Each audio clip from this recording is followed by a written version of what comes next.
The European Union is the greatest project in modern history. A wonderful achievement. Europe is freedom. Europe means no more war. Europe is 500 million Europeans and 28 countries. We've got one coin. We live in the healthiest and safest part of the world. I'm a proud European. I can travel without borders, and I grew up in peace. Many people see Europe as the answer. I'm really in favor of the European Union and what it stands for, freedom and also freedom to travel wherever I want. Je trouve que c'est une force de rassembler des pays, une force économique, une force politique. But I'm also Dutch, the small flat Holland with its unique liberal mindset. The place where my mother taught me to play tennis with endless patience. I guess you could say that Holland is my country. But what is a country? A country is people. Very different mixed people that have something in common that is unique. We share a culture. It's our books. It's a common memory of matches won and people lost. Maybe you see me as a nationalist, but in fact there are many things I don't like about my country, be there the early dinner times, crappy music, the royal family or carnival. But I notice something's happening to my country. Europe's becoming more involved every day. It advises our mothers how to have a baby, how much energy we can spend, and the size of our strawberries. Some Dutch members of parliament are aware of that fact. Yeah. Some commentators and academics are aware of that fact, but most of us are not aware of that fact.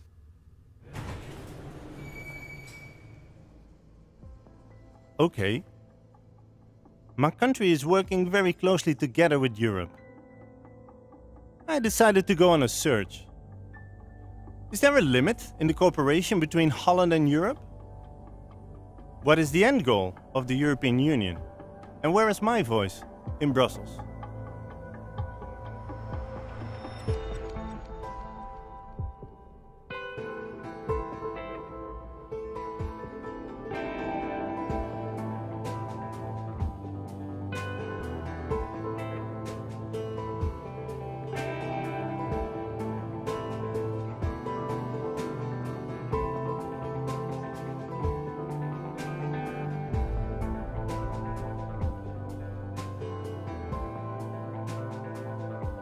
I had a meeting with a member of the European Parliament who compared Holland to the European Union. Good morning. It's sometimes like a village, but here it's much larger. Many more people, many more distances. How would you describe it here? If Holland's a village, then how is this? I think this is kind of New York, downtown Manhattan. Oh yeah, yeah, huge. Yes. Right. Yeah. Yeah. To understand, that's a very good question because to understand the European Union in a proper way, you need some knowledge and some experience. Oh yeah. Because it's quite complicated. Because what is the European Union in essence? Is that something you could answer? I can answer it very clearly. The European Union is just, or it is, a cooperation of 28 sovereign states. Sovereign states? Yes. A sovereign country is boss over its own money and laws. Here in Brussels we make the economic framework, but the details go again and stay in the individual countries. But is details, does that make a state sovereign if it handles its own details? No, you are correct. It's not the word details. It makes it smaller than it is. It has to do with national politics, national priorities. National priorities. That's what matters to Brussels. But is it really about national priorities if Brussels is getting more and more involved in our laws? How much % of our laws here has been touched by Brussels? It is often said that 80% of the lawmaking. So although lawmaking is one of the most important parts of a country, most of our laws are not anymore made here in Holland. They come from Brussels. They make a uniform product. Same rule for each country. But besides from handing over the lawmaking, Holland can no longer decide its own budget. How is our tax money spent? A very important part of a country. Our parliament used to decide how our money was spent, but now the national budget is under control of the European Commission. They take care of our wallets and the wallets of the other 28 EU countries. So if that's the case, even the national budgets of the, which the parliaments have to approve, would be one of their most important tasks. That is no longer purely a national matter. That goes very far. Well, that goes very far. But Brussels needs money because it needs to complete its mission statement to improve the life of the European citizens. To do this, it collects money, more than 200 euros per year, from every Dutch person. This way, we European people create a budget of over 142 billion per year. With this, Brussels can get us into space, help us to improve the climate, and fund thousands of other projects.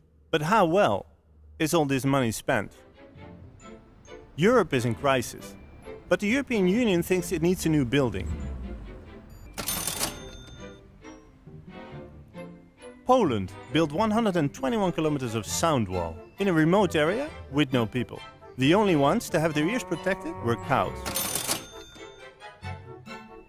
The last 5 years, the European Union transferred 800 million euros directly to the government of Egypt. Reports now show that most of the money cannot be traced, and the promised better democracy and human rights are not established. Despite this, the EU neighborhood policy now promised an extra 5 billion euros for Egypt. I understand that some projects go wrong. That can happen. But when I was trying to find out about these projects and possible corruption, I find it quite hard to get the documents from Brussels. Well, there are classified documents, that fall under the formal classification system, and that's top secret, secret, restricted. Those three need security clearances. Then there's confidential. Right. But that's the sort of really secret information. But underneath that, you also have limited documents, and they're often about ongoing discussions at the European level, and the institutions say, no, but these are internal, they're preparatory. But the problem is, if they're kept secret, then also national parliaments can't know what's going on. And if they get it, but they themselves have to keep it secret, that's problematic from a democracy point of view. Meet the Da Vinci Project, part of the education program Lifelong Learning. What happened? Orders were illegally given to certain companies. Luckily, EU accountants are trying to find out about this corruption. And Brussels is very happy with these loyal detectives, right? This is Paul van Buitenen, a happy working accountant for the European Commission. Until he started to see something wrong in the Da Vinci Project. You have official selection procedures, but you can also have secret agreements where you agree with among your people that certain candidates should get the money. And then you also agree how you have to dress that up so that it will match the selection criteria, so that on the face of it, nothing is wrong and the selection process is going according to the rules. They said, oh, but this is nothing serious, or it's practice, or it's not, you do not see it the right way, or you are a bit too narrow-minded. Yeah. You must be more flexible because otherwise you cannot spend the money. So you decided to leave it at that and do no more investigation? I continued gathering material, but I didn't go to my hierarchy anymore. No. And when I had enough material, I went to the anti-fraud unit in the European Commission, which is another unit not in the organization where I worked. And they didn't pick it up either. So loyal EU accountant Van Buitenen saw no other option than to go to the press. A huge scandal broke out and the entire EU Commission had to resign. The first and only time in history. He had to defend himself against EU law department's attacks for years. And while his fraud-committing EU colleagues continued enjoying their lives and European pensions, Van Buitenen didn't.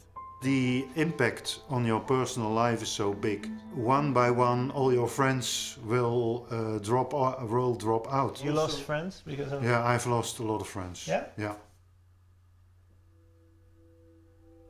Prosecuting whistleblowers. Operating in secrecy. Keeping documents away from us. The untransparency and secrecy of the European Union amazed me. Why does a great peace project need this? We all know the story. War. Need for peace. European Union. To understand the EU, I thought it a good idea to look at its founding. So I went on a search and found quite interesting things. Paris, 9 May 1950. After a normal workday, journalists had gone home. When suddenly, a call for a press conference from French Foreign Minister Schuman.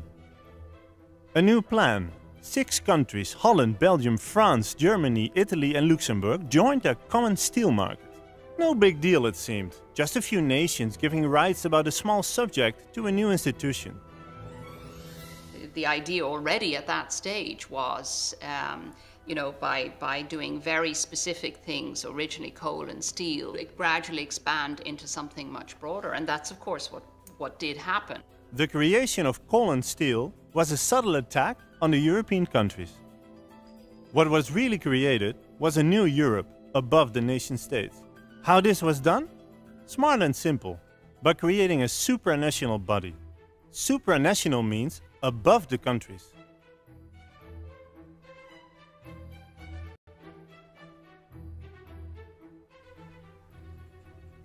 Already there you had the high authority, and that later became the Commission, and it was already a supranational institution. Right.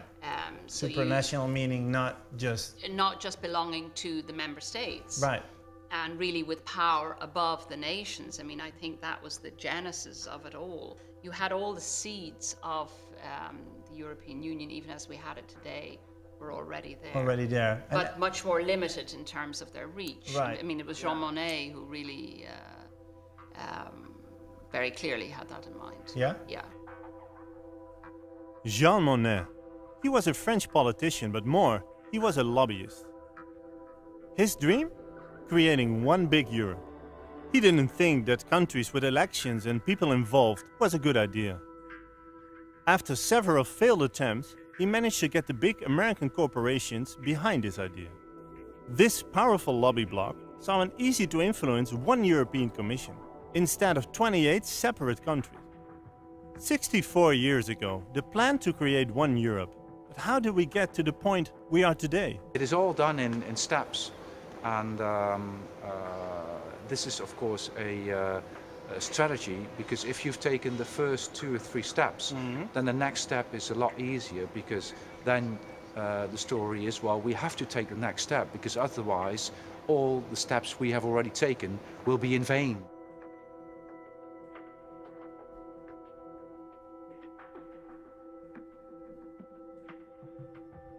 Step by step, a new Europe was created. From coal and steel to the European Community. From Euratom to the Eurozone. From the Euro to a banking union. How did it get so far? Integration by stealth. People get on with it, and then bit by bit, there are things happening, and then suddenly, if it's all put together, then people on the outside, then they see it and it becomes visible for the first time, but in fact it's been going on for much longer. Growing under the radar. And we hardly notice how step by step powers are transferred to Brussels. Every day, Europe creates 10 new laws. In a country, we the people elect the parliament. The parliament creates our laws. In Brussels, it's a bit different. Laws are made by the European Commission. These are 50,000 civil servants who are appointed and not elected. So we have a situation where the Parliament is given legislation and works out how it might be enacted, rather than normally a Parliament passes law and a civil service works out how it's enacted. Right. So the real power to make law and to build a body of law rests with people that we can't vote for and we can't remove. But these unappointed people need good ideas to come up with laws. Where do they get these ideas from? Lobbyists.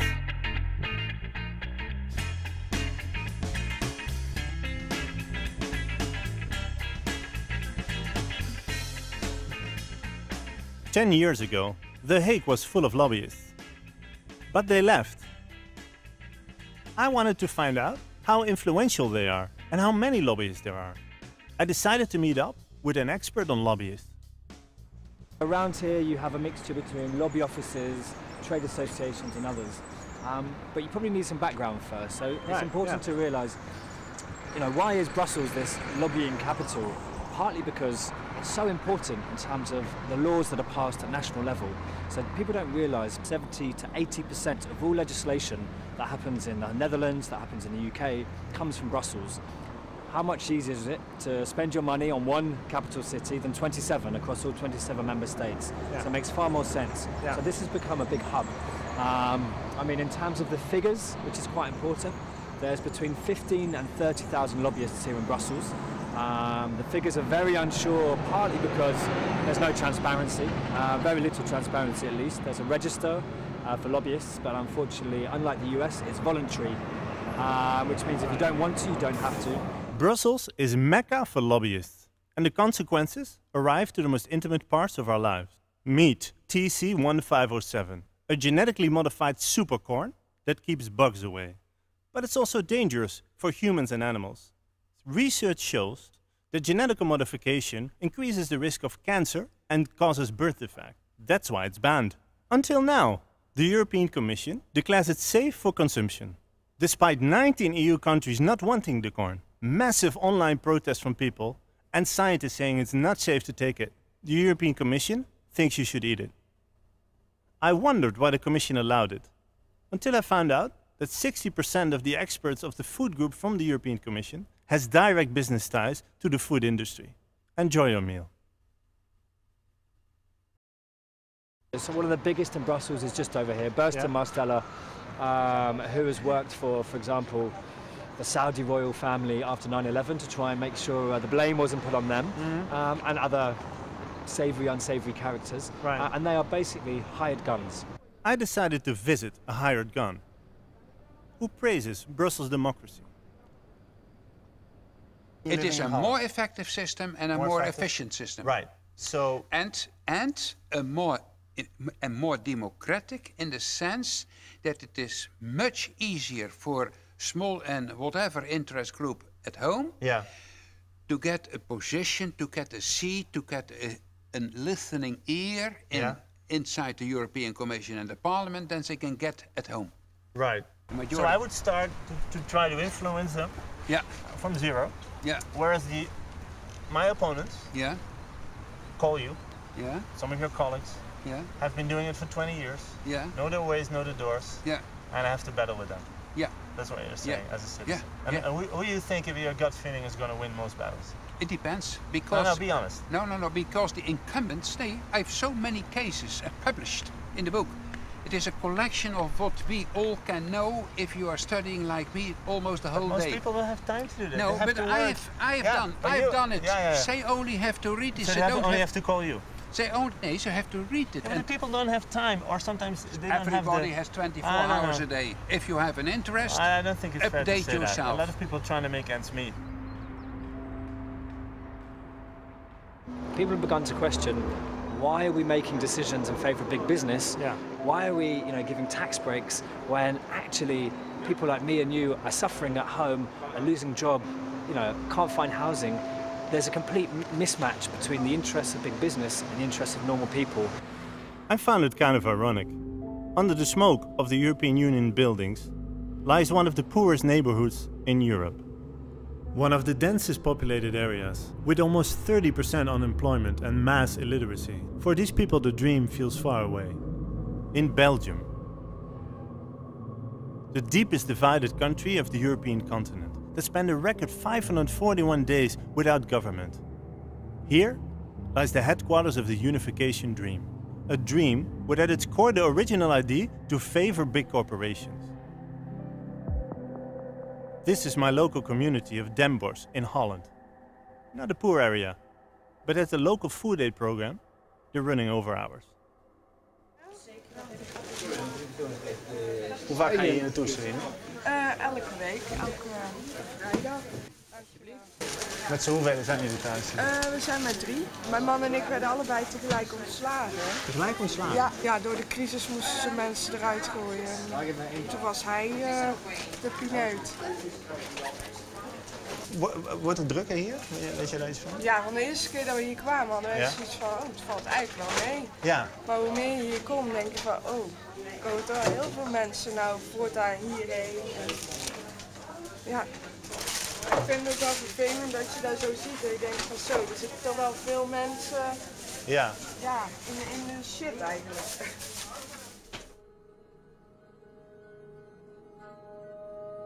And while more and more European people are living under the poor line, the European Commission calls for a new industrial renaissance. It wants to make Europe even more business-friendly.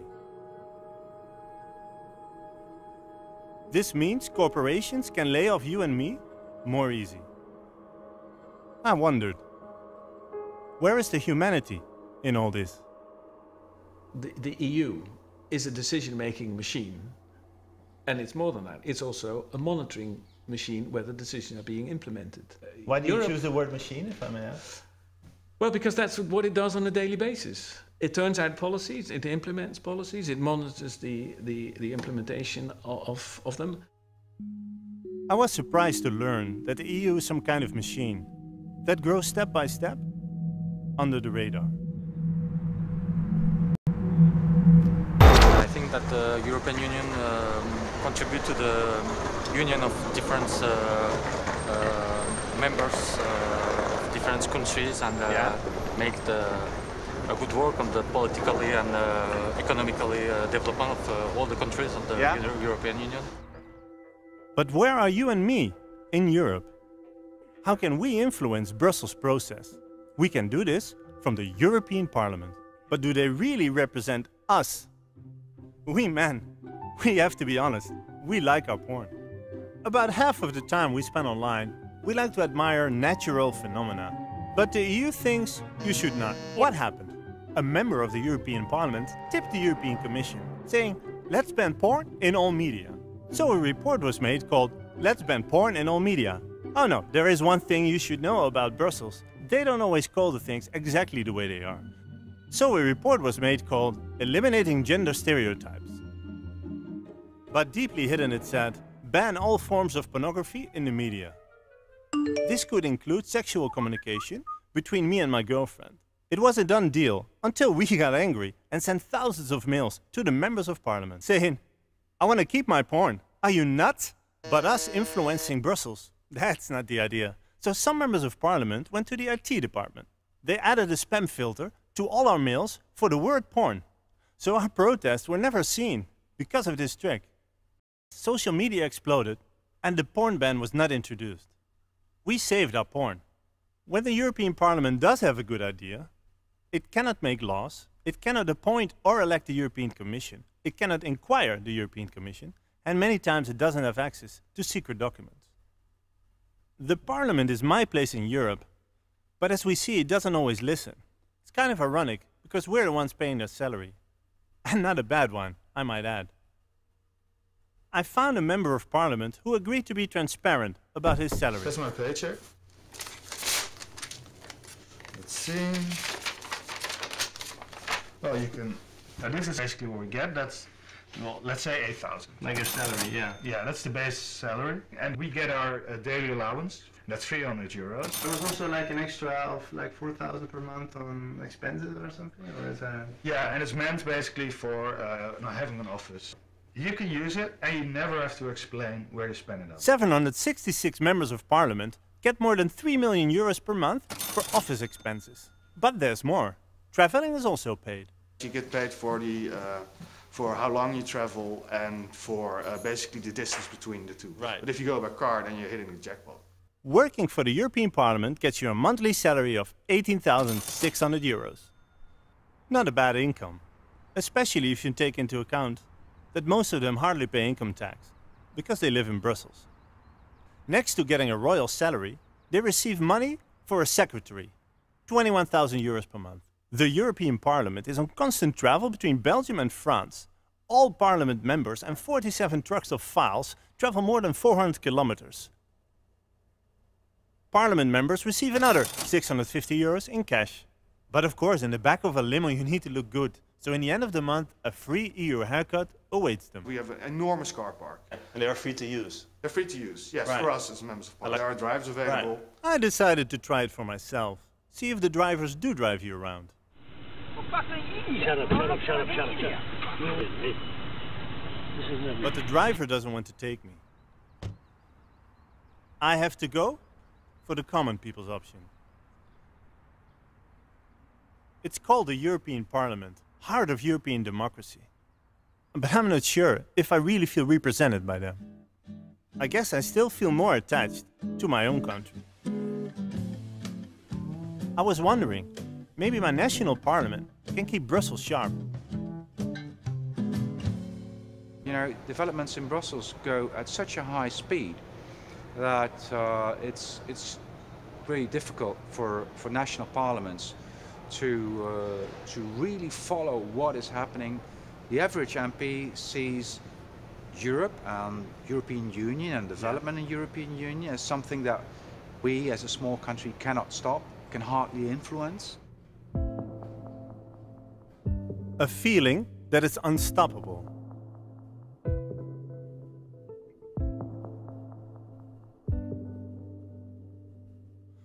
Until we came in.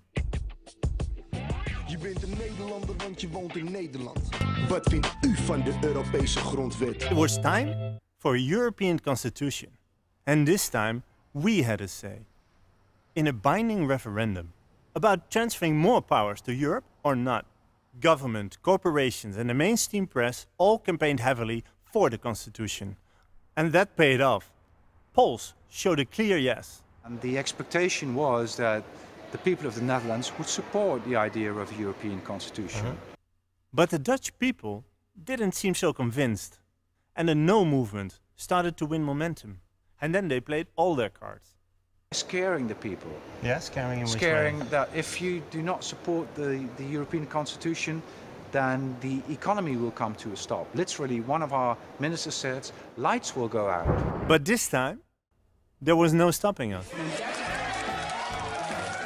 The unthinkable happened. The constitution was denied in Holland, but also in Ireland, Denmark and France. We people won.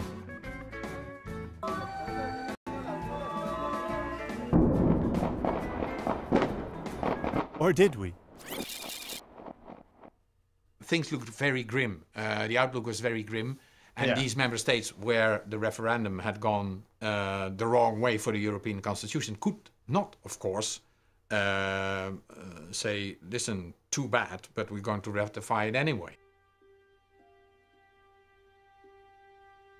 And then the Commission said, let's stop the process. We need to come up with something different. And yes, they came up with something completely different.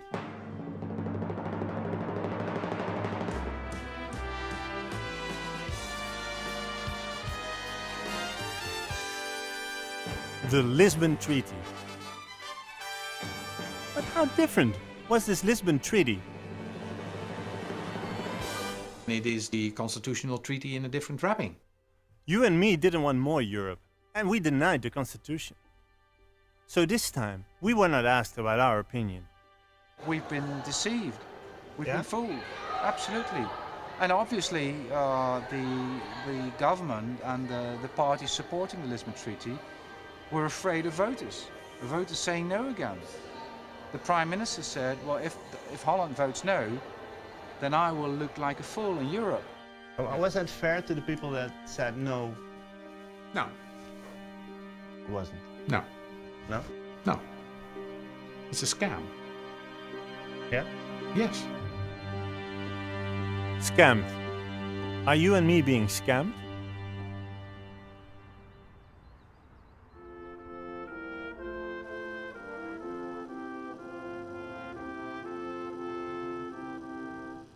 We must recreate the European family in a regional structure.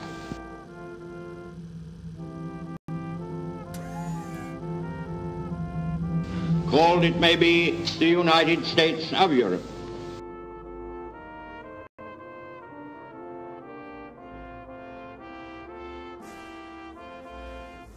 If this is the wish of the Europeans,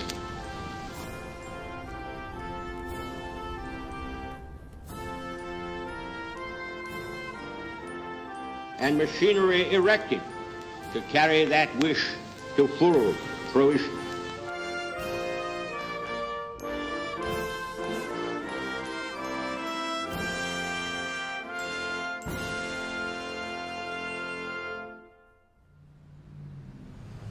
Well, I think all the individual European countries need each other in an economic way as well as in a political way because of the original meaning of the European Union to prevent another world war. I was curious about a new opinion. How do people outside the EU see these developments? I decided to go on a trip. Switzerland. Not part of the EU. But why didn't they join us? I hope to get a better understanding of our own situation through the eyes of the Swiss people. Why are the Swiss not part of the EU? Sie wären froh, wenn wir zu ihnen kämen, zur EU, oder? Ja, aber wir möchten nicht. Ja, wieso nicht? Wir haben das Gefühl, dass wir da nicht mehr machen können, was wir wollen. Okay. Wir können jetzt selber abstimmen. Wir gehen am Sonntag abstimmen, dann sagen wir, das wollen wir und das wollen wir nicht. Ja. Und die Mehrheit entscheidet. Okay. The Swiss have a direct democracy, meaning they can vote all the time on many issues. To learn more about this, I set up a meeting with the chief editor of a large newspaper. Direct democracy means that really the citizens are the chiefs. You know, they actually are in charge here. They're responsible. They have the highest power in their hands. Do you think as a Swiss citizen, you have more power than I do as a member of European Union? Definitely, absolutely, yeah, definitely, yeah? Absolutely. Yeah. For example, we vote on even 0.1% of the VAT tax, for example, whereas in Germany they could change the tax when I lived there from, you know, they could raise it from 3% without any kind of plebiscite or vote on the votation on that. So that's I would say that's a very specific result of direct democracy, and more control of the budget, of what politicians do with the tax money. The people here have an absolute veto on every law. And they can vote on many issues. Do you want a new military airplane? No? Do you want more holiday? Do you want state earnings of gambling to be used for public interest, like schools and parks? I was wondering if it's maybe difficult to do business. But it doesn't look like it. Switzerland has the best economy in the world, an unemployment rate lower than 3%, and not a bad minimum wage. About 3,000 euro. 3,000 euros the minimum wage? Yes. Right. And that's not. We're talking now about having 4,000 francs. Okay. That's an initiative starting to having 4,000 francs and 3,500 euro a month as a minimum wage. In 1999, the Swiss could vote on this question. Do you want to join the European Union? Ah, warum nicht? Ist vielleicht besser für die Schweiz. Hä? Ist vielleicht besser für die Schweiz, wenn nicht in die EU gehört. Ja? Ja. Aber wieso? Aber man braucht doch die EU, Ja, so ein bisschen ist sicher nicht schlecht, aber wenn zu viele Leute miteinander reden, dann geht sicher nicht viel gut. Nein. Und darum haben die Schweizer auch ein bisschen komische Einstellung. Ah ja, eine komische Einstellung? Also komisch, es ist halt schon wie so das Asterix Obelix, das kleine Dorf. Asterix Obelix, ja. Ja, das kleine Dorf. Ja, ja. Rundherum ist Europa. Oh ja? Ja, so. An important voice in Switzerland about the European Union is that from Christoph Blocher. He's the founder of Switzerland's biggest political party, whose main topic is keeping Switzerland sovereign. Die Schweiz ist eine wohlgeordnete Anarchie. Ah ja? Sie können die Schweiz anschauen. Von außen ist die Schweiz mehr Ordnung als Chaos. Ja. Aber für die Politiker hat es etwas Chaotisches. Okay. Sie wollen bestimmen, sie sind gewählt. Kaum sind sie gewählt, sagt das Volk, das, was du da entschieden hast, das wollen wir nicht. Und jetzt ist das eine Frage, glaubt man an die eigenen Bürger? Glaubt man, dass wenn die abstimmen, dass es gut rauskommt oder nicht? So would you consider Holland a sovereign country? Every member state of the European Union has given away some of his sovereignty to Brussels. Right. Some of them have adopted a currency, a new currency. They've given up their own currency. So therefore, Holland is of course not a fully sovereign country anymore.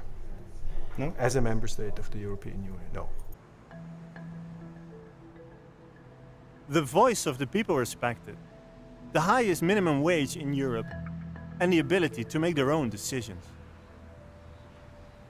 I learned a lot in Switzerland. I realized here even more that I'm part of this big EU bloc. Seeing the Swiss people deciding their own fate, are they a bit nationalistic?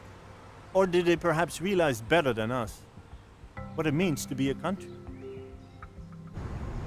I'm going back to Holland, the proud Holland, now part of the big EU bloc. Seeing the independence of the Swiss, it made me think, maybe it's time for us to take some powers back from Brussels. Can we do that? Is that possible?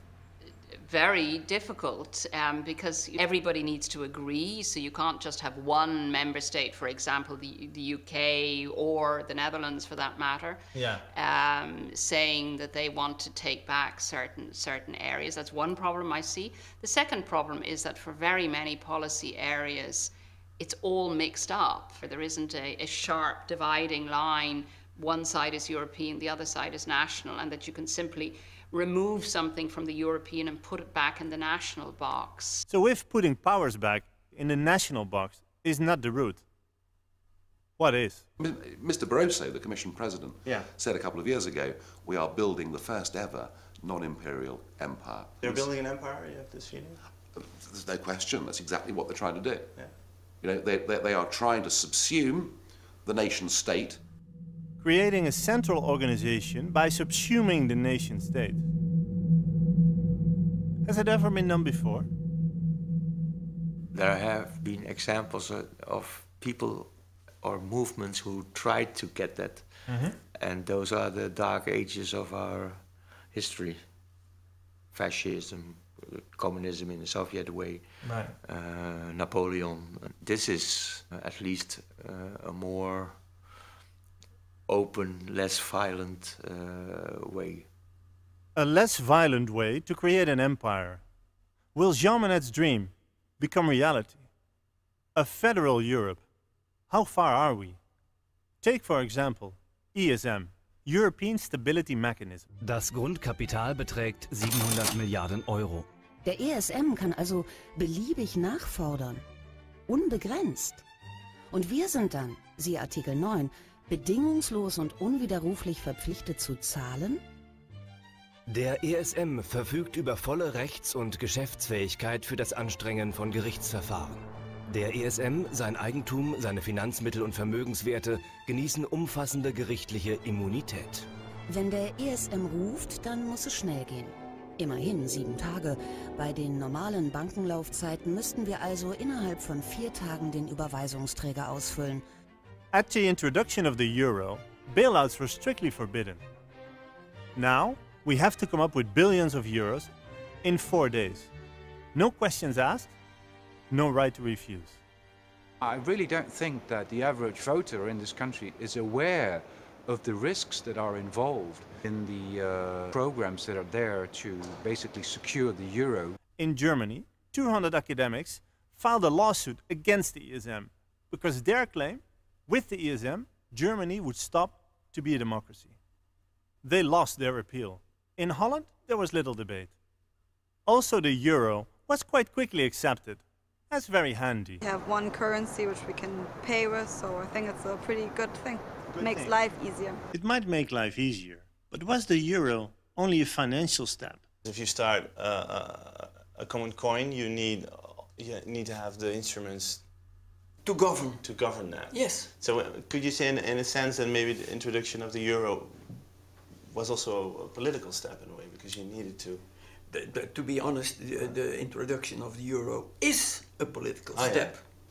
If you have a common currency, you need a common economic politics. In 2001, one of the creators of the euro, Romano Prodi, said, "I am sure the euro will oblige us to announce a new set of economic policy instruments. It's politically impossible to propose that now, but someday there will be a crisis and new instruments will be created." We see all these instruments created now, from ESM to banking union, all speed up by the euro crisis. And the crown on this particular corporate interest project, as it has become, was the introduction of the Eurozone. The euro as a monetary instrument which allowed corporate interests by means of state actors to capture national political agendas and transform national political economies into basically neo-conservative or neoliberal kind of entities. You say the euro is a business coin. Absolutely. If you accept that and you take that as a lens, glasses, and you start looking at what is currently going on in the euro crisis, the way in which the euro crisis is being managed, the kind of institutional remaking that is being enacted in Ireland, in Portugal, in Spain, in Italy, and in Greece in particular.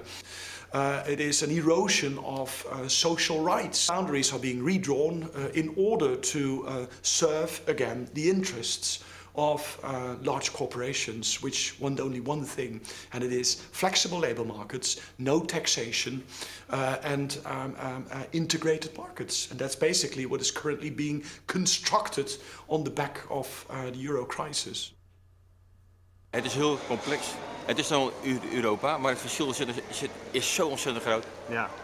Dus ja, hadden we nooit moeten doen. Het is het idee dat je het niet meer in eigen hand hebt. Dat je daarvan afhankelijk bent en dat je daar naar moet luisteren. En dat is op zich allemaal niet erg. Nee. Als je ziet dat er ook echt verbetering in komt. Maar aangezien het helemaal allemaal niet beter wordt, vind ik het een beetje angstig, eerlijk gezegd. Some of us find it scary, but maybe we just don't get it. Because who are we to go against the opinion of the Norwegians? The Nobel Peace Prize for 2012.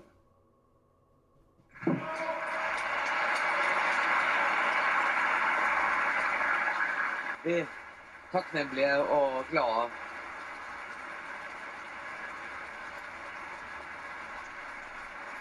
The jury report stated, for bringing 60 years of peace and democracy to Europe. In the end, we decided to live together and may other continents follow.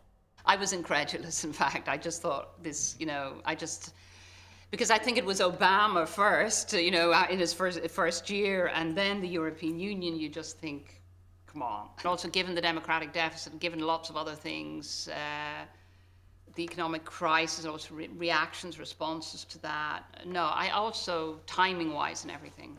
Mass austerity, a euro crisis. Voters unsure. Trust in governments low. But we do have a Nobel Prize. The European project, and especially the monetary union, is currently injuring Eurozone citizens. And now you're not only injuring them by austerity measures, you're also insulting them. I thought it was insulting to the European citizens to give the European elite this prestigious prize. The highest form of praise, a Nobel Peace Prize, a proof of greatness. And I found out it's better not to be critical about these achievements. When I told my friends I was going to make this film, a critical film about the European Union, they were not really getting it. Didn't Europe bring us peace and prosperity after all? Criticizing Brussels gets you a label, populist. In 2014, a Dutch report stated, Euroscepsis is a matter of principle, is only seen among right-wing extreme populist parties. Criticizing the EU, and you're a right-wing populist. They've hijacked the word Europe. The flag, the anthem, Herman Van Rompuy, that's not Europe. No, but if you criticize the European Union, that can quickly make you like a nationalist almost. Well, they can try and do that, and they've tried to do that, but they're not winning with me. I honestly will lay claim to you here today that I'm a greater European than they are. Oh yeah? Because I think I know what Europe is and they don't. What is Europe then? Europe is the most diverse set of people within a small geographical area that exists anywhere in the world. And it's actually what makes Europe the most fascinating, interesting continent on the whole of the earth. It's a fantastic place. And we need to have well-informed debates without being put into straitjackets of anti-European, pro-European or anti-Dutch or whatever. Yeah. Many people who are so-called pro-Europe, they think this is all about the war. You see, we don't have peace in Europe since 1945, at least in most parts of Europe, because of the EU. No? No. There are many other reasons. Look at the Cold War. That was one of the reasons why we had to stick together as a bloc, and we had the US backing us. People bring in all kinds of ideologies and emotions in the debate, whereas it is our job as analysts, or your job as journalists, to scrutinize developments just as they are. The most important voice of EU journalism is the national news. They make the mind of the people. But when I watch the news, I hardly see any critical report. Why bring only positive EU news? Looking for the balance. Every single balance? The balance in reporting about Europe. Right. Many journalists, colleagues, think it's very attractive to report on, look, it's a waste of money. So what you're doing is that you're looking at what other people are bringing, news, and then you're reacting to that. No, I rather look at our own balance. Because you just said I'm looking at what other people are negative. I'm trying to balance. No. You're balancing for the kind of negative reporting in other areas from other people, and you want to... I don't want to put it like negative. I'm not positive about the European Union. I don't. It's my personal opinion. I'm very cynical about this whole Parliament and this whole European Union. When did you do a report on the lobbying here, for instance? 15,000 lobbyists working in Brussels. I think I have not made a report on lobbying. No? Why not? I think it's normal part of daily life of doing politics. We're not supposed to criticize Brussels, so nobody really criticizes Andy Klum. You know, Andy Klum. Right? This is Andy Klum, Holland's most important unknown politician. His job? The ambassador of the EU at the national level. This embassy, the representation of the European Commission here in the Netherlands, in The Hague, reports back on a daily basis what is happening in Parliament, what is the opposition thinking, where is the government working on. Part of his staff is now regarded as a spy in the Netherlands on developments that are taking place. But don't only states have embassies? Or maybe it's a proper sign of where we are at this point.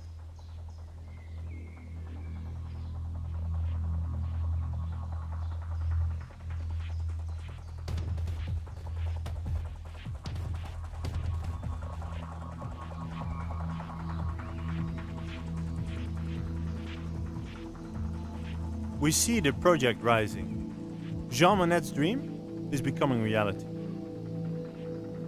A federal Europe is on the horizon. At some point, I think we could go to a point of the United States of Europe. I think that a common foreign and security policy would allow the EU to have the biggest seat at any table. EU Vice President Reding now calls for a true political union to be put on the agenda. She says, I expect the United States of Europe before 2020. Her prestige project is a public prosecution office. This will of course serve above the national ones. It will be able to give direct orders to countries on which person to prosecute and how. Also, the talks of a European army are getting more intense. A European public prosecution service and a European army. Should we want this? And aren't these normally parts of a sovereign country? We should never end up in a situation where the EU is eating up the member states. Are they eating up the member states right now?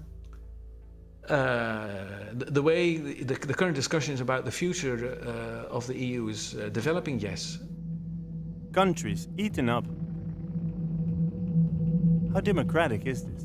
All the while you're members of the European Union, there is nothing the Dutch or British voter can do to change climate change legislation, employment legislation, all the things that we should vote on in general elections and debate in our countries have now ceased to be even discussed. Yeah.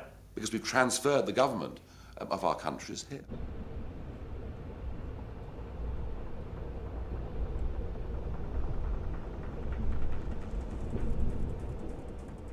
The Netherlands is no longer a democracy.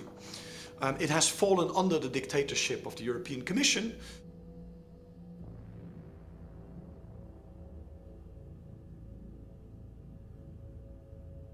the European Union institutionally at the moment is, in my eyes, the opposite of a democracy. It's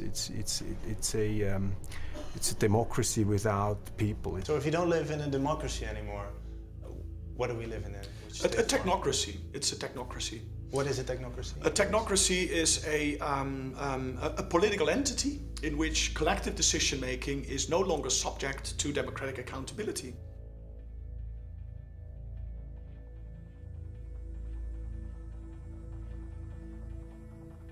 As good citizens, we vote. But why, actually?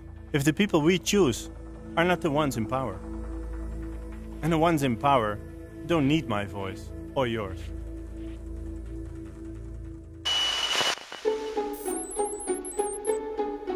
A 100 billion neurons connected by 100,000 billion synapses will have an enormous impact on the health of the aged. European researchers propose a radically new approach to study the human mind. The Human Brain Project will put Europe at the forefront of neuroscience, the most mysterious phenomenon of the universe, the human brain. Goal of the Human Brain Project is to improve the life of the European citizens. The EU trying to map and improve our brains. Should we want that? We have to thank you because you are defending European values and European principles and democracy. A new delegation of the European Union and the European parties and the European Parliament shall come on this place until you have won your fight. Never ever give up. Ніколи не здавайтесь. The EU acting as a guardian angel. I learned a lot in this journey. I learned it's gone quite far. We have gone quite far quite quickly in terms of the issue areas that are now being dealt with, in terms of their sensitivity in the national context, you know, asylum, immigration, criminal law, budgets, all that sort of thing. Yeah. It's gone quite far. What can we do to get momentum back for us? How do we prevent big corporations calling the shots in Europe? I believe in people. Do you? Or do you want decisions about your life and mine to be taken more and more by these politicians? It is time to become involved and take matters in our own hands. We don't need a corporate EU. We need a Europe for the European people.